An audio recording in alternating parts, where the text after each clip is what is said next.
Hi and welcome back. So as I said in the first of these two videos, navigating the grocery aisles in search of nutritious food has become more and more complex as larger numbers of so-called healthy foods start to fill our shelves.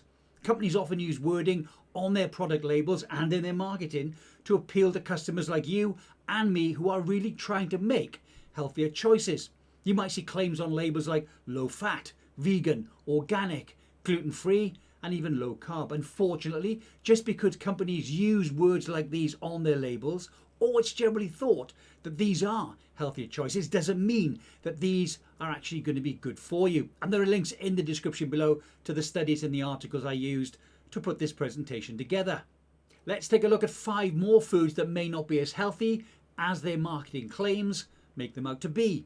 Let's start with low fat and fat-free products. Just because a food is low in fat doesn't mean it's necessarily going to be the healthier choice. Food manufacturers very often replace fat with sugar in low fat and fat-free products to make up for the massive loss in flavour. This reinforces the need to start reading the nutritional facts label that's usually on the back of the packet. Look up the carbohydrate content, the sugar content, and the added sugar content too. Also take note of the serving size.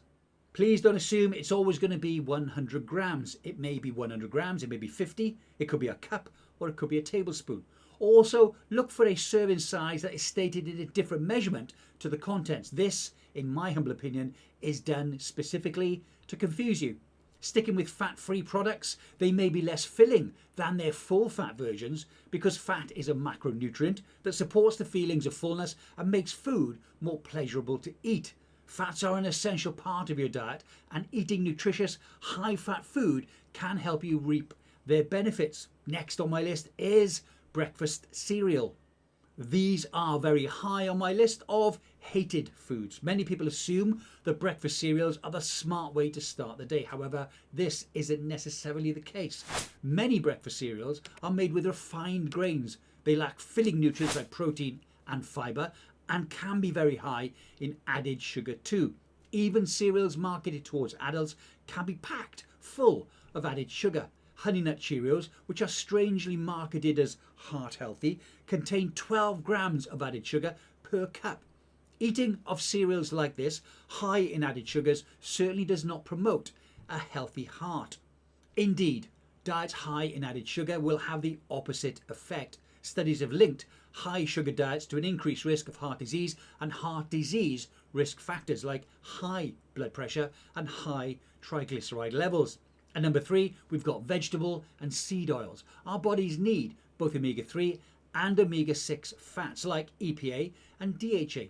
Unfortunately, modern day diets have a ratio of about 20:1. This far exceeds the body's need for omega-6. Research has found that this imbalance in omega-3 6 to omega-3 ratios is associated with systemic inflammation, and studies indicate they may contribute to an increased risk of disease. Now, most people who eat a Western diet consume far too much omega-6 and not enough omega-3. For this reason, it's best to limit your intake of foods that are high in omega-6. This includes cooking with soybean oil, corn oil, sunflower oil, etc. And number 4 on the list, we've got the dreaded diet soda. Now, although diet soda contains no sugar and is generally thought to have 0 calories, studies have shown that those who drink diet soda regularly are more likely to develop certain health issues.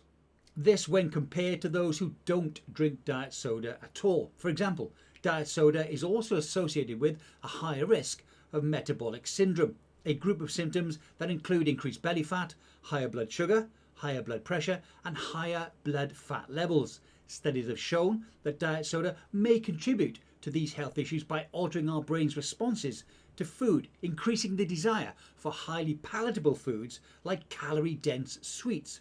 And 5 is plant-based meat products. Now, following a plant-centric diet and eating less meat may be beneficial for your overall health, but it's not necessarily for everyone. That being said, some vegan and plant-based meat replacement products are packed with ultra-processed ingredients, salt, sugar, and a lot more to boot. Instead of relying on store-bought vegan meat products, try using whole food ingredients to make your own at home. For example, you can make plant-based burgers out of ingredients like black beans, mushroom, rice and cashews. If you are interested in the meat-free option, please read the ingredients list. If there are words there that you cannot pronounce, it's probably best to leave it on the shelf and try and make your own. Now, I'm hoping none of this is news to you. The only way to be sure you aren't overloading your system with sugar is to read the label. Look out for the sugar and the added sugar quantities. Also, look at the ingredients list. And as I said, if there are things on there you cannot pronounce, really think about putting it back on the shelf. Let me know below what so-called health foods you believe are actually harmful to our health span and also our lifespan.